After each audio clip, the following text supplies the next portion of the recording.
Mesir dan embargo ekonomi bangsa Barat. Di antara nubuat beliau tentang Mesir adalah nubuat tentang embargo bangsa Barat terhadap Mesir. Hal itu sebagaimana yang diriwayatkan dari Abu Hurairah. Ia berkata, Rasulullah Shallallahu Alaihi Wasallam bersabda, Irak akan menahan dirham dan kafiznya. Syam akan menahan mud dan dinarnya. Mesir akan menahan irdab dan dinarnya. Dan kalian kelak kembali seperti keadaan kalian di permulaan, kalian kelak akan kembali seperti keadaan kalian di permulaan, kalian kelak akan kembali seperti keadaan kalian di permulaan. Kawan seiring dalam Iqamatuddin, Rasulullah Shallallahu Alaihi Wasallam menyatakan kepada para sahabat bahwa kelak bangsa Mesir akan menjadi bekal dan kawan yang membantu perjuangan di jalan Allah. Sejarah kemudian menjadi saksi kebenaran sabda Rasulullah Shallallahu Alaihi Wasallam ini. Penduduk Kipti yang semula beragama Kristen, setelah mengalami pembauran dengan pasukan Islam yang datang dari Jazirah Arab dan Syam, banyak yang memeluk agama Islam. Mereka menjadi generasi Islam militan yang memberikan suri tauladan dalam perjuangan menegakkan kalimat Allah, sejak dahulu hingga kini, dan mungkin, sampai akhir zaman nanti. Kejatuhan Mesir merupakan bencana besar bagi Imperium Romawi Timur. 4 tahun setelah peristiwa itu, tahun 25 Hijriah 644 Masehi, sepasukan besar Imperium Romawi diberangkatkan untuk merebut kembali Mesir, namun dengan gagah berani mereka dipukul mundur oleh pasukan Islam. Tahun 31 Hijriah 652 Masehi. Kaisar Konstantin putra Heraklius sendiri yang memimpin armada Laut Romawi Timur menyerbu Mesir. Dalam pertempuran yang dikenal dengan nama Perang Dhatul Syawari tersebut, armada laut perdana Islam di bawah pimpinan Abdullah bin Sa'id bin Abisar berhasil memukul armada Romawi. Perang ini merupakan perang pasukan Islam yang pertama di lautan, dan untuk kali pertama pula kaum muslimin mempunyai angkatan laut. Sebagai bukti atas kebenaran sabda Rasulullah Shallallahu Alaihi Wasallam, fakta berikut menjadi bukti di antara peranan Mesir dalam usaha Iqamatuddin. Penaklukan negeri-negeri Afrika berangkat dari Mesir. Setelah Mesir menjadi sebuah provinsi Islam di bawah pemerintahan Islam pusat di Madinah, Mesir memegang peranan sentral bagi usaha penyiaran dakwah Islam ke negeri-negeri di Afrika. Setelah ditaklukkan pada masa pemerintahan Umar bin Khattab, Mesir mampu dipertahankan dari 2 kali serbuan besar-besaran pasukan Romawi Timur, yaitu pada masa pemerintahan Utsman bin Affan. Setelah itu umat Islam mulai berkonsentrasi untuk mendakwahkan Islam ke negeri-negeri di Afrika. Perluasan wilayah Islam di benua Afrika ini bertolak dari markas Islam di Mesir. Pada masa pemerintahan Daulah Umayyah, Islam telah menundukkan negeri-negeri di Afrika Utara. Penaklukan ini sampai ke Samudera Atlantik kemudian menyeberang ke Gunung Tarik hingga ke Spanyol. Benzarat berhasil ditaklukkan pada tahun 41 Hijriah 661 Masehi. Kamuniyah, dekat Kairawan, ditaklukkan pada tahun 45 Hijriah 665 Masehi. Susat juga ditaklukkan pada tahun yang sama. Uqbah bin Nafi berhasil menaklukkan Sirte dan Mogadiscio, Tarablis, dan menaklukkan Wadan kembali. Kota Kairawan dibangun pada tahun 50 Hijriah 670 Masehi. Kawer, sebuah wilayah di Sudan, berhasil pula ditaklukkan. Akhirnya, penaklukan ini sampai ke wilayah Maghadis Triwayatib Tengah, Aljazair. Uqbah bin Nafi adalah komandan yang paling terkenal di kawasan ini. Selama masa 30-an tahun berikutnya, bangsa-bangsa barbar yang tinggal di daerah-daerah pegunungan di Afrika Utara itu selalu membuat kerusuhan dan mengadakan pemberontakan. Serangan-serangan mereka senantiasa menggoyang stabilitas kawasan. Untuk itu, Khalifah Al-Walid bin Abdul Malik mengangkat Musa bin Nusyair untuk menjadi gubernur di Afrika Utara. Dengan kerja keras dan kedisiplinan yang tinggi, Allah mengaruniakan kemampuan kepadanya untuk mampu menaklukkan Maghrib Al-Aqsa, Maroko, dan amanlah stabilitas Afrika Utara pada tahun 91 Hijriah, 710 Masehi. Pengaruh Imperium Bizantium pun lenyap dari bumi Afrika Utara. Musa bin Nusyair pula yang mengirim sepasukan Islam di bawah pimpinan Tariq bin Ziyad untuk mengadakan penyerbuan ke Andalus, Spanyol. Universitas Al-Azhar di Kairo adalah universitas pertama dan tertua di dunia yang sampai hari ini tetap menjadi mercusuar peradaban Islam. Ratusan ribu dan bahkan mungkin jutaan sarjana Muslim telah ditelurkannya. Pada tahun 358 Hijriah 968 Masehi, Panglima Perang Bani Ubaidillah, Syiah Fatimiyah di Kairawan, yang bernama Jauhar Es-Syakali berhasil merebut Mesir secara damai. Dia berhasil melakukan berbagai perbaikan internal yang sangat signifikan. Di antara kerja yang paling menonjol adalah pembangunan kota Kairo pada tahun 358 Hijriah dan pembangunan Universitas Al-Azhar pada tahun 359 Hijriah, yang baru selesai pada tahun 361 Hijriah. Al-Azhar merupakan universitas tertua di dunia. Semula ia didirikan untuk menjadi pusat pengkaderan dan penyiaran Syiah. Namun saat Sultan Salahuddin Al-Ayyubi menguasai Mesir, ia mengembalikan bumi Mesir ke pangkuan Ahlus Sunnah wal Jamaah. Sampai hari ini, Al-Azhar tetap menjadi pusat pengkaderan ulama-ulama Sunni. Dalam usianya yang kini telah mencapai 1067 tahun, Al-Azhar telah mencetak ratusan ribu ulama dalam berbagai disiplin ilmu syar'i. Universitas Al-Azhar, Universitas Islam Al-Azhar, Kairo, semula adalah sebuah masjid yang dibangun pada tahun 359 Hijriah, 970 Masehi kemudian dialihfungsikan sebagai universitas pada tahun 378 Hijriah, 989 Masehi. Pada tahun 1962 Masehi, pelajaran umum mulai dimasukkan ke dalam kurikulum. Pada tahun 1962 Masehi, untuk pertama kalinya kaum wanita diterima sebagai mahasiswi. Universitas Al-Azhar adalah lembaga pendidikan tinggi tertua di dunia yang masih beroperasi hingga hari ini. Mesir menghancurkan pasukan salib dalam pertempuran Al-Mansyurah, pasca jatuhnya Palestina ke tangan tentara Kristen Eropa dalam masa Perang Salib, yang disusul oleh berdirinya kerajaan-kerajaan Kristen di Palestina dan Syam. Penguasa Mesir yang bernama Dargham menjalin persekutuan dengan tentara salib, ingin merebut kekuasaan Mesir dan menyingkirkan saingan politiknya yang bernama Syawir. Menghadapi persekongkolan ini, Syawir meminta bantuan kepada Sultan Nuruddin Mahmud Az-Zanki. Pasukan Sultan Nuruddin Mahmud Az-Zanki berhasil mengalahkan pasukan Salibis Dargham dan menduduki Mesir, namun Syawir yang dibantu justru berkhianat. Setelah menjadi penguasa Mesir, ia berbalik menjalin kerjasama dengan tentara salib untuk menghancurkan Sultan Nuruddin Mahmud Az-Zanki. Melihat perkembangan mengejutkan ini, Sultan Nuruddin mengirim pasukan di bawah pimpinan Komandan Asaduddin Syirkuh dan Salahuddin Al-Ayyubi. Pasukan gabungan Syawir tentara salib bertemu dengan pasukan Asaduddin Syirkuh di Al-Babein, 10 mil di sebelah selatan kota Al-Manaya. Pada pertempuran ini, Asaduddin berhasil menghancurkan pasukan salib. 3 tahun setelah itu, yaitu tahun 563 Hijriah, 1168 Masehi, pasukan salib menyerbu Mesir dan melakukan pembantaian di kota Bilbis. Asaduddin Syirkuh segera membawa pasukannya ke Mesir. Demi melihat kedatangan pasukan Islam ini, pasukan salib mundur kembali ke Palestina. Tahun 564 Hijriah, Asaduddin diangkat menjadi gubernur Mesir, namun 3 bulan kemudian saat ia meninggal, dan keponakannya yang bernama Salahuddin Al-Ayyubi menggantikan posisinya. Tahun itu pula Salahuddin berhasil menghancurkan pasukan salib yang menyerbu kota Dimyat. Untuk menahan gempuran pasukan salib dari luar Mesir dan pengkhianatan keluarga Daulah Syiah Ubaidiyah, Salahuddin membangun benteng bukit, Kajiatul Jabal, di Bukit Makatam, untuk markas pemerintahan dan militer. Ia mendirikan tembok pagar yang teguh di sekeliling kota Fustat, Al-Qathai dan Kairo. Kesuksesannya mempertahankan Mesir dari serbuan tentara salib berlanjut dengan kemenangan di Perang Hittin dan merebut kembali bumi Palestina. Kaum salib berpendapat bahwa tidak ada jalan lain untuk merebut kembali Baitul Maqdis dari tangan umat Islam, selain dengan melemahkan keluarga Bani Ayyub di Mesir yang menjadi pusat kekuatan umat Islam saat itu. Sebab itu mereka mengerahkan angkatan perang menuju Mesir. Mesir menjadi medan sasaran dari sebagian besar perang salib, dan angkatan perang Mesir berdiri di garis terdepan di antara angkatan-angkatan perang Islam lainnya untuk memukul penyerang-penyerang Kristen yang menyerbu. Pasukan gabungan Syawir tentara salib bertemu dengan pasukan Asaduddin Syirkuh di Al-Babein, 10 mil di sebelah selatan kota Al-Manaya. Pada pertempuran ini, Asaduddin berhasil menghancurkan pasukan salib. 3 tahun setelah itu, yaitu tahun 563 Hijriah, 1168 Masehi, pasukan salib menyerbu Mesir dan melakukan pembantaian di kota Bilbis. Asaduddin Syirkuh segera membawa pasukannya ke Mesir.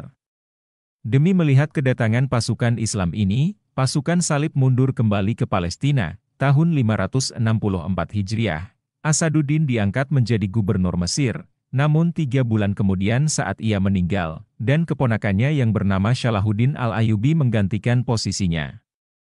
Tahun itu pula Salahuddin berhasil menghancurkan pasukan salib yang menyerbu kota Dimyat.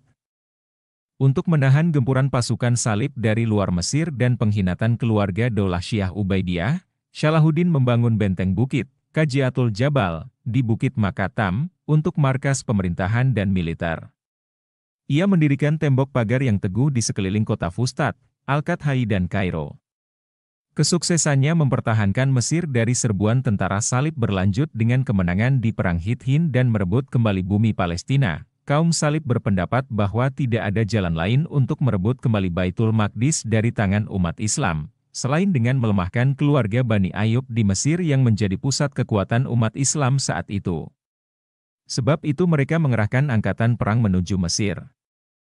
Mesir menjadi medan sasaran dari sebagian besar perang salib, dan angkatan perang Mesir berdiri di garis terdepan di antara angkatan-angkatan perang Islam lainnya untuk memukul penyerang-penyerang Kristen yang menyerbu.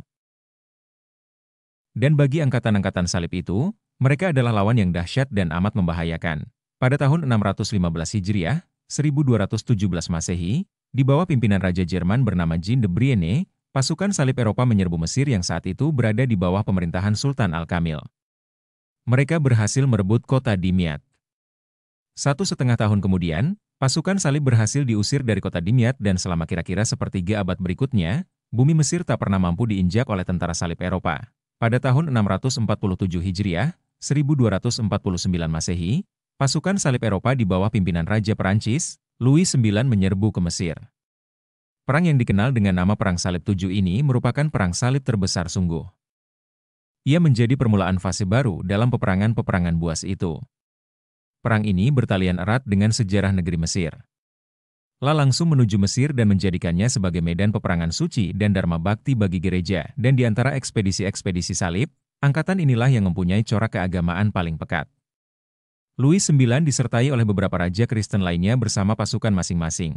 Saat pasukan besar salib yang berambisi menaklukkan Mesir dan merebut kembali Palestina ini telah mendarat di perairan Mesir pada 21 Syafar 647 Hijriah Juni 1249 Masehi. Sultan Syalih bin Kamil tengah sakit keras. Tak lama kemudian Sultan Syalih meninggal. Permaisurinya, Syajaratud Dur menyembunyikan rahasia itu rapat-rapat. Ia memanggil pulang putranya, Sultan Al-Muazzam dari Syam. Selanjutnya ia mengatur langkah-langkah militer yang harus diambil. Pada saat yang sama, pasukan salib telah bergerak dari Dimyat ke selatan untuk menyerang kaum muslimin.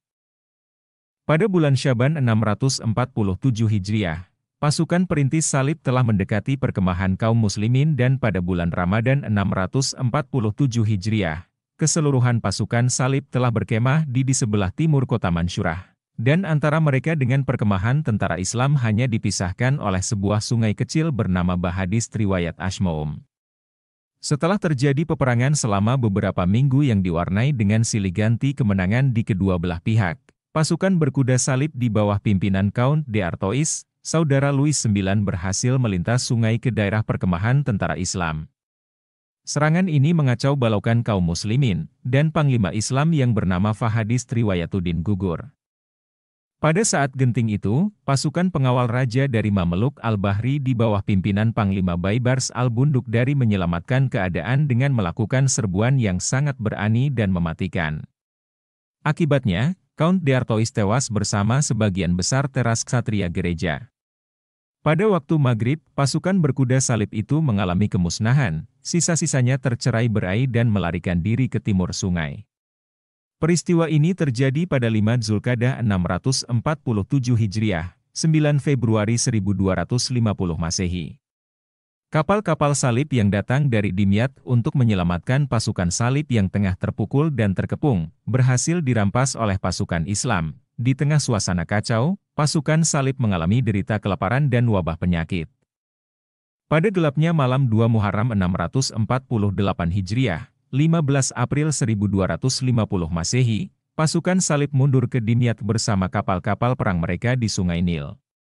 Namun tentara Islam yang senantiasa waspada tidak memberi mereka kesempatan untuk lolos. Pergerakan mundur tentara salib dihadang di tengah sungai, dikepung rapat, dan diserang secara mendadak. Dalam penyergapan ini, tentara salib mengalami kekalahan total dan hancur berserakan. Raja Louis IX, bersama 50 raja-raja dan para panglimanya ditawan. Demikian pula beribu-ribu tentara salib. Melalui berbagai perundingan, akhirnya disepakati kota Dimyat diserahkan kepada umat Islam kembali. Louis IX dan para raja Kristen dibebaskan dengan membayar tebusan 400.000 dinar, dan tawanan di kedua belah pihak dibebaskan. Pada tanggal 3 Syafar 649 Hijriah, kaum muslimin kembali memasuki kota Dimyat. Pada bulan Mei 1250 Masehi, Raja Louis IX beserta sisa raja-raja, panglima, dan pasukannya meninggalkan Mesir. Demikianlah Angkatan Besar Salib VII menemui kehancuran di Mesir. Mesir telah menunaikan tugas sejarahnya dalam menghalau bahaya tentara salib, mempertahankan timur serta Islam dan peradabannya dari serbuan ekspedisi-ekspedisi salib yang buas ini. Saat Baghdad dihancurkan oleh pasukan Mongol di masa Hulagu Han tahun 656 Hijriah. Dan Khilafah Abbasiyah runtuh, pasukan Mamalik dari Mesir yang menghancurkan pasukan Mongol dan membendung kejahatan mereka di dunia Islam dalam pertempuran Ain Jalut tahun 658 Hijriah. Hanya dalam hitungan tahun setelah pasukan Mesir menghancurkan angkatan terakhir pasukan salib Eropa, dunia Islam menghadapi serbuan musuh yang bahkan lebih brutal dan bengis. Pasukan berkuda Mongol yang sejak 30 tahun sebelumnya muncul dari tengah-tengah Asia di bawah pimpinan Genghis Khan, dan menyapu lembah-lembah Tiongkok Tengah, Timur Laut India dan Khurasan, kemudian menerobos ke padang-padang rumput Rusia sampai Sungai Don, sekarang bergerak ke arah barat daya, dan dalam waktu singkat menaklukkan Persia hingga berangsur-angsur benteng-benteng dunia Islam lama pun hancur remuk disebabkan pukulan-pukulannya. Pasukan biadab itu kemudian berputar ke timur di bawah komando Holako Khan. Holako Khan menuntut Khalifah Abbasiyah, Al-Mustasim untuk menyerah, namun tuntutan itu ditolak dengan sombong. Holako segera memimpin pasukan besar Mongol mengepung Baghdad. Saat itu khilafah dalam kondisi yang sangat lemah, pasukan Islam di Baghdad tak lebih dari 10.000 prajurit. Dengan bisikan dari dua pejabat yang beragama Rafidah bernama Muhammad Ibnu Al-Kami dan Nashiruddin At-Tusi, Holako Khan membunuh Khalifah Al-Mustasim dan segenap keluarganya. Pasukan Mongol mengadakan pembantaian besar-besaran, penghancuran bangunan, pembakaran buku-buku dan perpustakaan, serta perampasan besar-besaran. Pasukan biadab yang meruntuhkan kekhalifahan Islam itu membantai tak kurang dari 1 juta umat Islam di Baghdad. Sebagian pakar sejarah menyebutkan jumlah kaum muslimin yang dibantai oleh tentara Mongol mencapai angka 1.800.000 jiwa, bahkan ada yang menyebutkan 2 juta jiwa. Peristiwa ini terjadi pada Syafar 656 Hijriah, Februari 1258 Masehi. Setelah puas menjadikan Baghdad sebagai kota mati tak bertuan, pasukan Mongol bergerak ke Syam dan Mesir. Mereka menduduki Diyarbakir, Haran, Nisbis dan Edessa serta membantai penduduk. Mereka lalu bergerak ke Aleppo, Suriah sebagai kunci menuju Mesir dari utara. Tahun 658 Hijriah, kota Aleppo jatuh ke tangan mereka dan terjadilah pembantaian terhadap puluhan ribu kaum muslimin. Tak lama kemudian Damaskus menyerah kepada tentara Mongol. Maka, seluruh Syria Utara telah direbut oleh Holako Khan. Lalain menunjuk dua panglimanya, Kutugahan dan Beidar, untuk merebut Mesir. Dalam kondisi genting ini, Panglima Mesir yang bernama Saifuddin Qutus melengsarkan Sultan Mesir yang masih kanak-kanak. Dipermaklumkannya dirinya sebagai raja sementara Mesir demi menyelamatkan dunia Islam dari serbuan tentara Mongol, telah menyatukan para gubernur dan panglima, memobilisasi kaum muslimin dan akhirnya bergerak ke bumi Syam dalam bulan Yaban 658 Hijriah, Agustus 1260 Masehi. Pasukan pelopor Islam di bawah pimpinan Zahiruddin Baibar segera menduduki kembali Gaza, tapal batas Palestina dengan Mesir. Pasukan Islam akhirnya bertemu dengan pasukan Mongol di sebuah lembah kecil antara Bisan dengan Nablus, dekat sebuah kampung kecil bernama Ain Jalut. Pada pagi hari 25 Ramadan 658 Hijriah, 6 September 1260 Masehi, pecah pertempuran dahsyat antara kedua belah pasukan. Setelah sempat tercerai-berai dan terdesak mundur, pasukan Islam mampu mempertahankan posisinya disertai takbir yang menggema ke segala penjuru dan kesiapan untuk gugur atau pulang membawa kemenangan. Mereka berhasil mendesak pasukan Mongol. Kutbuga Han tewas di medan peperangan, anaknya tertawan, dan sejumlah besar tentara Mongol tewas. Pasukan Mongol melarikan diri dan kemenangan pun diraih oleh umat Islam. Setelah puas menjadikan Baghdad sebagai kota mati tak bertuan, pasukan Mongol bergerak ke Syam dan Mesir. Mereka menduduki Diyarbakir, Haran, Nisbis dan Edessa serta membantai penduduk. Mereka lalu bergerak ke Aleppo, Suriah sebagai kunci menuju Mesir dari utara. Tahun 658 Hijriah, kota Aleppo jatuh ke tangan mereka dan terjadilah pembantaian terhadap puluhan ribu kaum muslimin. Tak lama kemudian Damaskus menyerah kepada tentara Mongol. Maka, seluruh Syria Utara telah direbut oleh Holako Khan. Lalain menunjuk dua panglimanya, Kutugahan dan Beidar, untuk merebut Mesir. Dalam kondisi genting ini, Panglima Mesir yang bernama Saifuddin Qutus melengsarkan Sultan Mesir yang masih kanak-kanak. Dipermaklumkannya dirinya sebagai raja sementara Mesir demi menyelamatkan dunia Islam dari serbuan tentara Mongol, telah menyatukan para gubernur dan panglima, memobilisasi kaum muslimin dan akhirnya bergerak ke bumi Syam dalam bulan Yaban 658 Hijriah, Agustus 1260 Masehi. Pasukan pelopor Islam di bawah pimpinan Zahiruddin Baibar segera menduduki kembali Gaza, tapal batas Palestina dengan Mesir. Pasukan Islam akhirnya bertemu dengan pasukan Mongol di sebuah lembah kecil antara Bisan dengan Nablus, dekat sebuah kampung kecil bernama Ain Jalut. Pada pagi hari 25 Ramadan 658 Hijriah, 6 September 1260 Masehi, pecah pertempuran dahsyat antara kedua belah pasukan. Setelah sempat tercerai-berai dan terdesak mundur, pasukan Islam mampu mempertahankan posisinya disertai takbir yang menggema ke segala penjuru dan kesiapan untuk gugur atau pulang membawa kemenangan. Mereka berhasil mendesak pasukan Mongol. Kutbugahan tewas di medan peperangan, anaknya tertawan, dan sejumlah besar tentara Mongol tewas. Pasukan Mongol melarikan diri dan kemenangan pun diraih oleh umat Islam.